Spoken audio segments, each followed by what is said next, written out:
There are Doctor Who baddies with such an expanse of history that, well, good luck trying to keep up with it all. But that's not really a problem with the Voord. They've only ever had one appearance way back in the William Hartnell years, Series 2. An interesting intro that spiralled quickly enough into, well, let's be kind and call it shenanigans. That one trips over.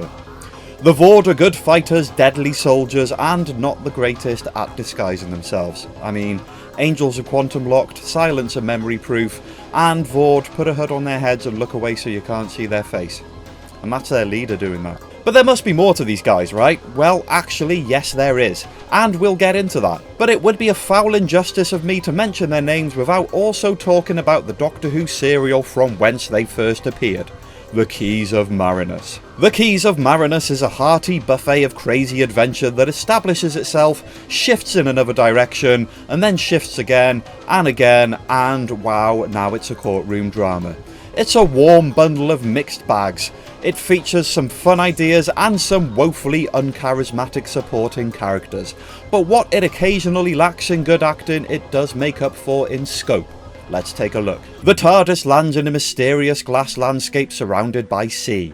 Ian is wearing a rather fetching kimono, obtained during the lost serial of Marco Polo. Susan rather fancies a swim, but changes her mind when her shoe dissolves in acid, after which the Doctor and his crew make the informed decision to tread carefully. You know, for me, this is one of the best parts right here. The scenery, the architecture, it's beautiful. It ropes you in, it's hypnotic, alien, beautiful stuff. Look at those rocks. Magic. Also in the fray are these glass submersibles and this sneaky creeper, who is quickly snared by a revolving door. Who the hell is that? These doors are in fact great fun. Now one's got Susan and another's got the Doctor. Now stuck in the interior of this building, and after this Voord troublemaker is dispatched, and after a serviceable relationship is established with a hooded monk named Arbitan. Good rescue, Ian. Wow. He's so dead. The Doctor and his team are charged with reawakening the conscience of Marinus, a machine capable of not only deciding the law of its people, but also influencing those people to become the perfect law abiders. The only problem with this was that the inhabitants of this planet no longer had a concept of violence, which made them easy prey for the defiant Voord and their leader Yartek. The only hope of controlling the Voord is to reactivate the conscience of Marinus, which they need to do by finding the 4 separate keys which are scattered across different parts of the planet. Stop laughing, Martha. This is most certainly not the Doctor's problem, but they don't have a choice, as Arbitan the monk has placed an invisible barrier around the TARDIS. Yay, I love those. They are also given travel dials, which are basically vortex manipulator knockoffs without the time travel. And off they go. Oh dear. Right, never mind that, let's get these keys. The first place they get to is Morpherton, and it's a grand old location. Barbara's got servants and grapes. The Doctor's little eyes light up at the thought of a pomegranate. Ooh, now he's into the truffles.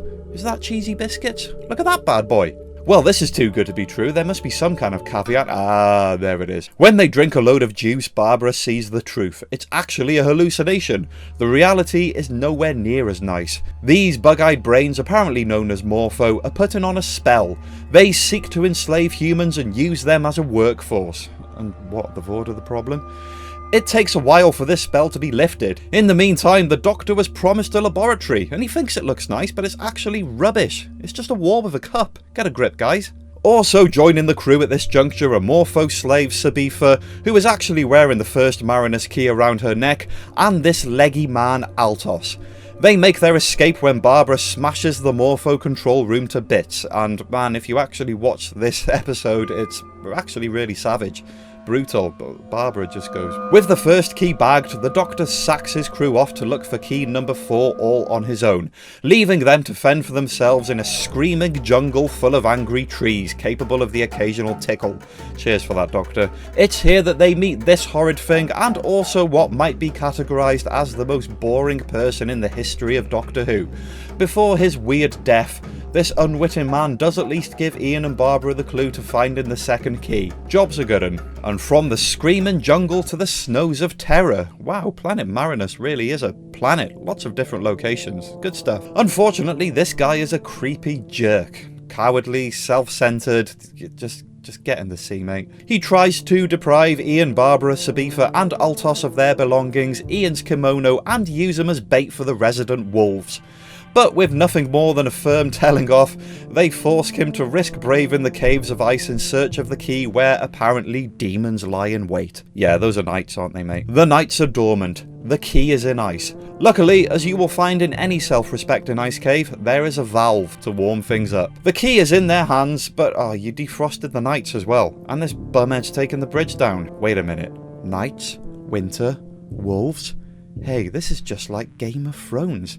Probably means that this jerk will actually get the last laugh. No, wait. After some hearty battle, the crew exit this cursed land with the third key in their possession. Their last stop before returning to the conscience of Marinus is the city of Malinius, where Ian is framed for killing this man when he certainly did not do that thing at all. There's a bit of an in-house conspiracy going on with some of the officials in this one, and in order to free Ian from a death sentence, they must uncover the truth and study a bit of resident lore in the process.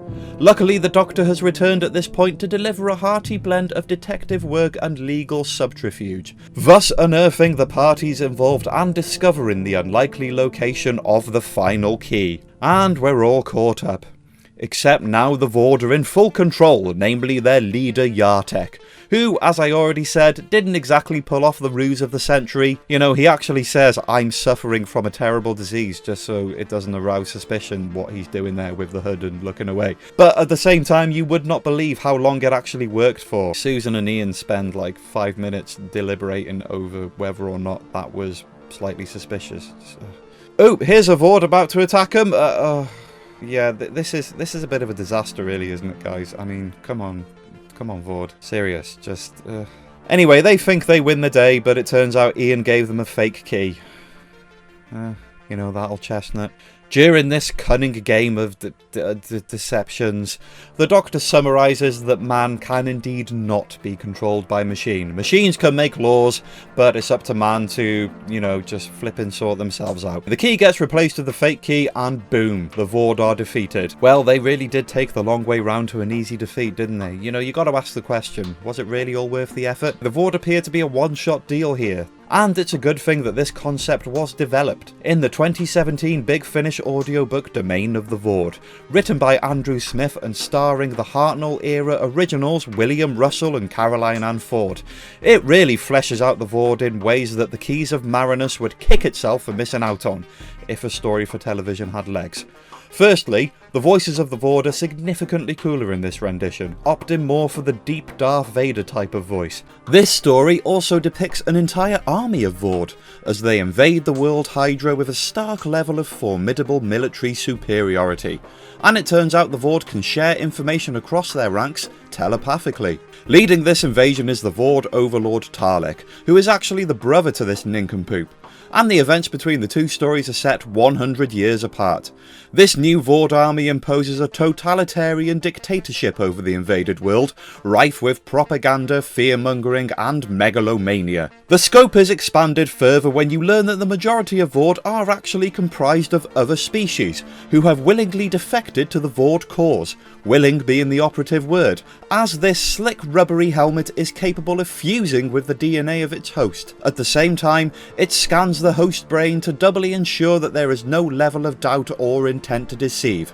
Such dissidents will in turn be met with rejection and pain. There is definitely a correlation between this conversion process and that of the Cybermen, with the big difference being that the converted Voord actually wanted to go through with it, be it through greed, a lust for power, or maybe even a touch of Stockholm Syndrome. Only the most earnest of conformity is accepted. Very George Orwell. Throw in a misguided desire for unity, along with a dubious idea of honour, and you get something wholly more substantial than the rubber man that tripped over in the doorway back in 1964. And after making this video, I'd like to see Doctor Who TV give the Voord another shot, using the Domain story as a platform to add some real beef to these villains. It could be cool. What other Doctor Who stuff would you like me to discuss? Sound off in the comments, and don't forget to hit subscribe. Have a good one.